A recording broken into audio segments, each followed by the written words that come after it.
ఎండుమిరపకాయలు, కరివేపాకు. Hi everyone, అమ్మ చేసే పద్ధతిలో మెంతి మజ్జిగ ప్రిపేర్ చేసుకుందాము. వెన్నపోసి తీసినప్పుడు వచ్చిన మజ్జిగతో ఎక్కువగా ఈ మెంతి మజ్జిగ ప్రిపేర్ చేసేవారు. 1/2 లీటర్ పెరుగు తీసుకున్నాను.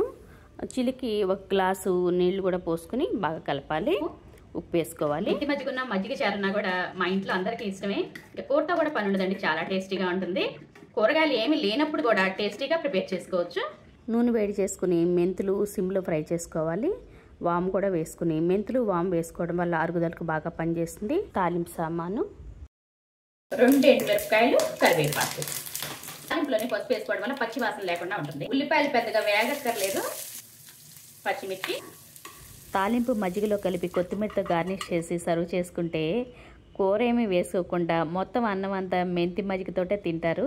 Thanks for watching the video. మరో మంచి వీడియోతో మళ్ళీ కలుద్దాం.